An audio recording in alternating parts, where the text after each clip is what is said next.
যেই কাঠামোতে বসেই শেখ হাসিনা গুম করতে পারতো, দুর্নীতি করতে পারতো, সেই একই কাঠামোই যদি থাকে এবং আপনারাও আওয়াজ না তোলেন, তাহলে আমরা আগের থেকে যে খুব পরিবর্তন হবে সেটা না।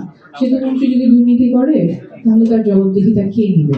প্রধানমন্ত্রী যদি দুর্নীতি করে তার জবাবদিহিতা কে নিবে? সেই জায়গায় কিন্তু আমরা অনেকটা আগাই। বিভিন্ন সেক্টরে, বিভিন্ন খাতে পেশাজীবীরাই আমাদের পথ প্রদর্শন করেন, আমাদেরকে এগিয়ে নিয়ে যান। কিন্তু বাস্তবতা হচ্ছে যে বাংলাদেশে পেশাজীবীদের অবস্থা খুব একটা সন্তোষজনক সেটা না। যখন একজন গ্রাজুয়েট করে, একটা বিশ্ববিদ্যালয় থেকে একটা ছাত্র বা ছাত্রী যখন পড়াশোনা শেষ করে, তখনই তো সে প্রফেশনে ঢুকবে, প্রফেশনালস আপনাদের কাতারে আসবে, কিন্তু তখন সে অনেকগুলো বিপত্তির মধ্যে পড়ে। চাকরি পেতে হলে অনেক জায়গায় লিঙ্ক লাগবে, লবিং লাগবে, ক্ষমতাসীন কারো পরিচয় লাগবে, কোনো রেফারেন্স লাগবে। সেই যে শুরু হয়, এরপর ওই ক্ষমতার বাইরে তার দক্ষতা প্রমাণের জায়গাগুলো খুব অল্প থাকে।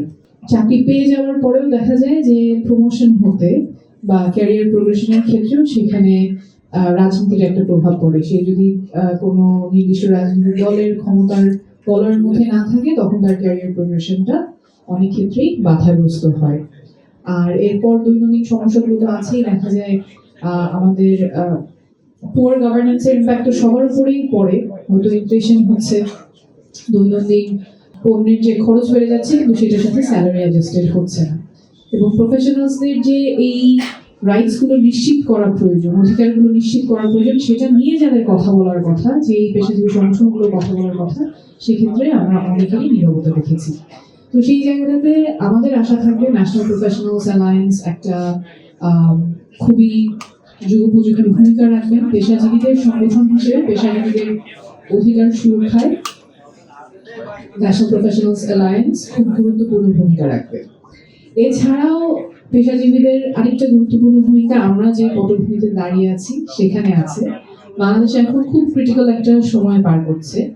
আগামী 10-20-50 বছর আমাদের নাগরিকদের অধিকার সুরক্ষিত থাকবে কিনা সেটার অনেকটাই এই সময়টাতে নির্ধারিত হয়ে যাবে, এবং সেখানে প্রফেশনালসদের অনেক গুরুত্বপূর্ণ একটা ভূমিকা থাকবে।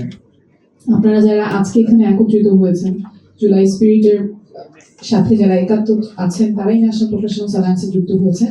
আপনাদের এখানে খুব গুরুত্বপূর্ণ ভূমিকা পালন করতে হবে, কারণ একদিকে যেমন প্রাচীবাদ বিতাড়িত হয়েছে, কিন্তু এখন হচ্ছে গড়ার সময়। ভাঙাশেষ গড়ার ক্ষেত্রে কিন্তু প্রফেশনালসদের রোলটাই খুব গুরুত্বপূর্ণ থাকে। যেমন ঠিক যেই কাঠামোতে বসেই শেখ হাসিনা গুম করতে পারতো, দুর্নীতি করতে পারতো, সেই একই কাঠামোই যদি থাকে এবং আপনারাও আওয়াজ না তোলেন, তাহলে আমরা আগের থেকে যে খুব পরিবর্তন হবে সেটা না। সেতুমন্ত্রী যদি দুর্নীতি করে তাহলে তার জবাবদিহিতা কে নিবে? প্রধানমন্ত্রী যদি দুর্নীতি করে তার জবাবদিহিতা কে নিবে? সেই জায়গায় কিন্তু আমরা অনেকটা আগাই।